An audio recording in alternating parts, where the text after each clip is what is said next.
Hey everyone, another Relate Well with Dr. Rick Marks, and it is great to have you joining us for another podcast. Some of you will be watching by video, some by audio. And folks, it's just been a great week this past week here at Relate Well Institute.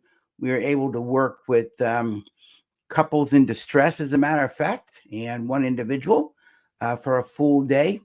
And of course, we've been talking to some universities about leadership training and some businesses about those kinds of things. So it's just been wonderful to have conversations and possibilities to, further the work and advancement of helping people have healthy relationships, mature relationships, and the skills and tools that help shape you and your brain and give you the things to do different to create a difference. So let's jump into today's topic.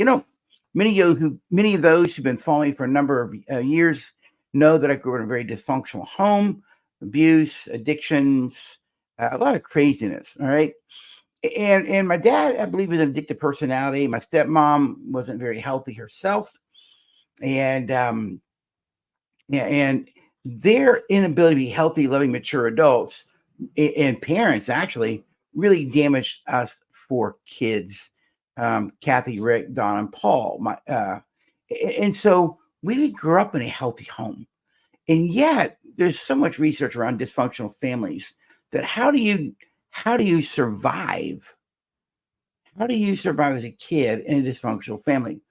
Well, research reveals that when you're in a very dysfunctional family home, then there are certain roles, ROLES, not ROLL, all right, certain roles that the members of the family kind of migrate to in order to survive. There are certain roles that they play that make the family, quote, functional. I use that with air quotes, but really it keeps the dysfunction going. And what really is dysfunctional is you're in a role, and we're going to look at these roles today, as a matter of fact.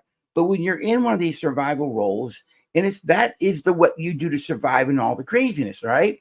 The problem is you end up living in that role beyond your childhood. When you leave home, you're still in that survival role. It's like you've not given your brain permission to go, okay, I'm not in the craziness anymore. I don't have to do this anymore. You don't know you're doing it. So you continue to live that dysfunctional role into the future. And so what we want to do now is take a look at what are these survival roles that people migrate into. Some people say that we're born with a completely blank slate. I think from a relational standpoint that might be true, but not necessarily.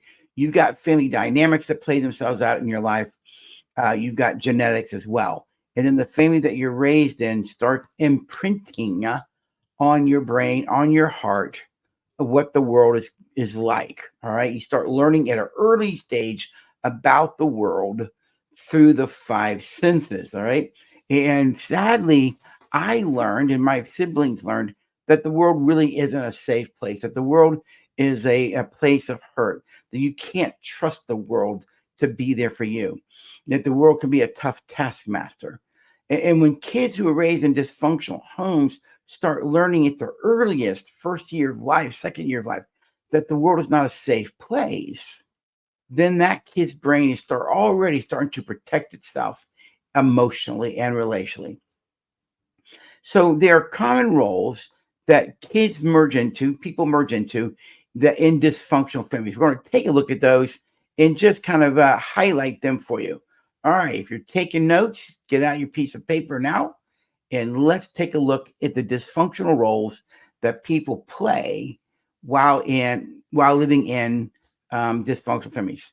Number one, there's what some people call the star, the golden child is another way to look at it, right? They're the star of the family. They're the golden child. This is the kid that can do no wrong. This is the kid who does everything right. They stay out of trouble. They do their chores. They do everything. This is the one that the parents can look to and be confident that they're good parents. Why? Because little Johnny's a good kid. See, he doesn't get in trouble. He does everything we ask. That's confidence. That's assurance to the dysfunctional adults that they're good parents. When in reality, what they don't know is Johnny's becoming a perfectionist.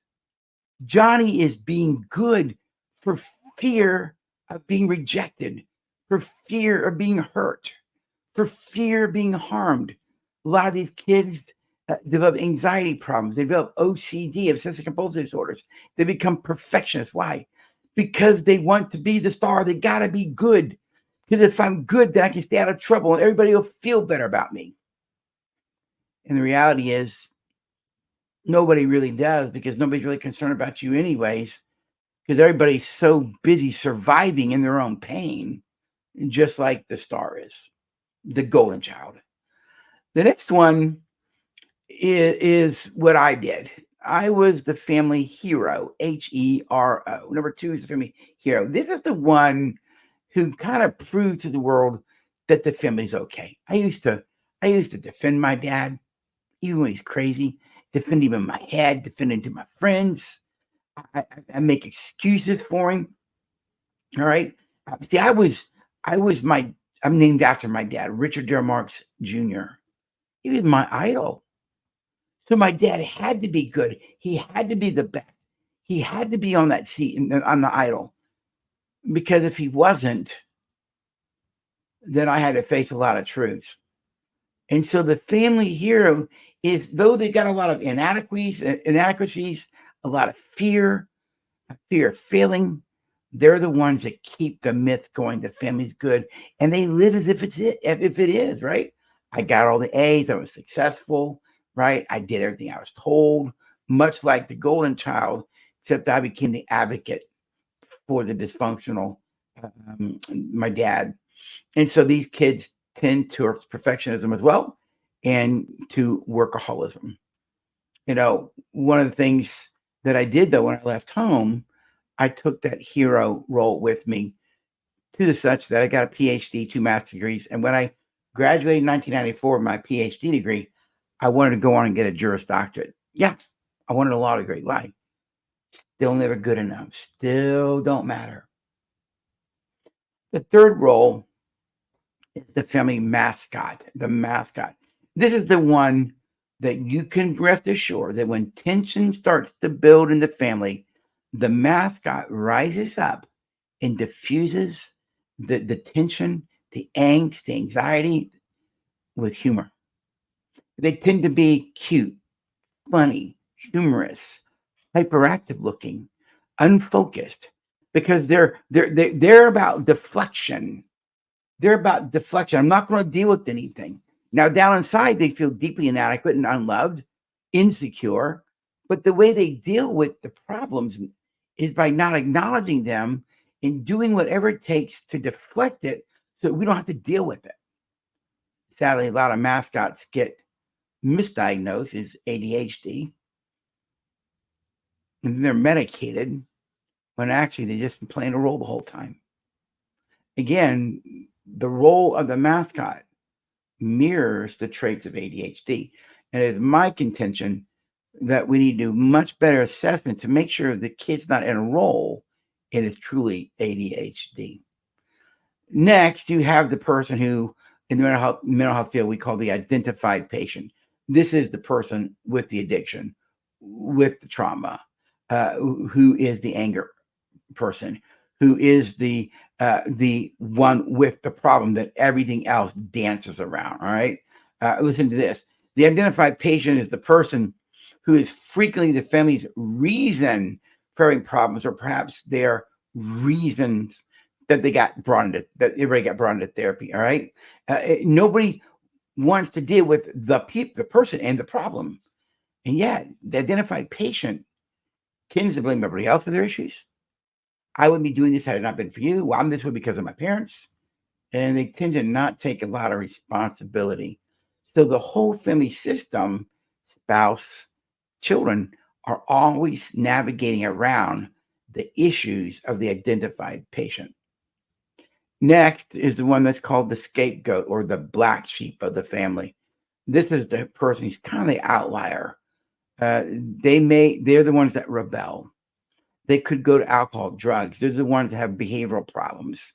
These are the ones that don't do well in school. The black sheep, the scapegoat, is the one that puts the family in therapy. You see, nobody wants to deal with the identified patient and their issues. So if the family's having a problem, well, it's this kid. It's the scapegoat. So they take on, all the pain of the family is put on them. No wonder they rebel. No wonder they push back. They're sick and tired of being blamed. They are sick and tired of being accused. They are sick and tired of being the black sheep. These kids feel a lot of abandonment, a lot of rejection. My little brother played this role. It didn't matter what went on. Mom and dad tend to blame him. And he took on a lot of hurt and a lot of pain over the years. Why? Because they weren't mature enough, adult enough to look in the mirror and deal with their own issues. So it gets passed off to some kid who ends up in the role of the black sheep, the scapegoat.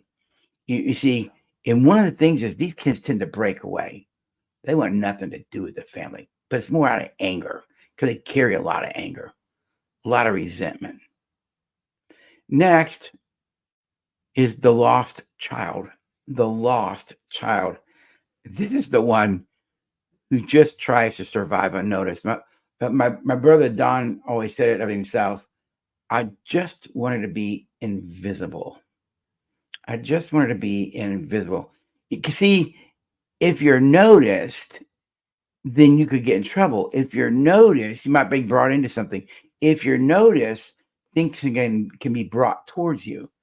But if you hang out in your room, if you stay away from the house, if you don't cause trouble and disappear, nothing can find you. And the lost child is the one that, sadly, they're not noticed because they're the lost child. They're not noticed. Nobody really misses them, you see.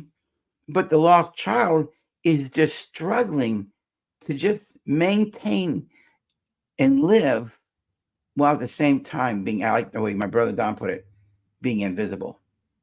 Interesting, a lot of lost children, the kid that plays the lost child, they'll pour themselves into activities that require very little interaction with other people. Computers, they can become accountants. They do things that require a lot of interaction with a lot of other people. And that's the lost child. They're the one that basically doesn't want to be seen. Next, you have the enabler or the caretaker. This tends to be an adult, the spouse of an addict, let's say, in that situation. These is the person who maintains the deepest level of emotional bond to the identified patient. That's why they tend to be a spouse. All right. They support the unhealthy patterns and behaviors of the identified patient and of the family system itself. These people tend to be codependent. That's right. They tend to be codependent. And enablers keep the dysfunction going. Now, because a lot of enablers and caretakers are really codependent people, then they need the dysfunction so they can feel useful. They need the dysfunction so they can have somebody to fix. They need the dysfunction so they can feel valued. Problem is, they're enablers. They allow the dysfunction to continue on. And lastly, this is my wife and her family system. There is the one that's called the parentified child, the child who takes on the role of a parent to the younger siblings. But in so doing, being parentified, many dysfunctional adults put that child in the role of an emotional spouse. Get that? The parentified child begins to act like a parent to the younger siblings, but at the same time, the identified patient puts this kid in the role of an emotional spouse. I know it sounds really dysfunctional, you know. And so what happens is this kid always feels this sense of, I have to help, I have to help, I have to help. All right. I got to be there for everybody else. These people, the adults, tend to have very few boundaries. Very few boundaries. They feel hyper responsible for other people. And if things don't go well, they blame themselves. So there you have it. Some of the core roles of dysfunctional families. You can study more about this, I'm sure, by looking on Google and reading some books about it. But here's where dysfunction is. My role is a hero, and I actually doubled as a mascot at times as well. There's nothing wrong with the roles, even though they're dysfunctional. It's what happens. Where it becomes really dysfunctional is when you leave the dysfunctional family system and you're still living out the role. We have to learn to get out of those roles and start to live maturely, relationally, and emotionally. Hey, thanks for joining us. This is Dr. Rick Marks with another Relate Well with Dr. Rick Marks. Have a great day, everybody.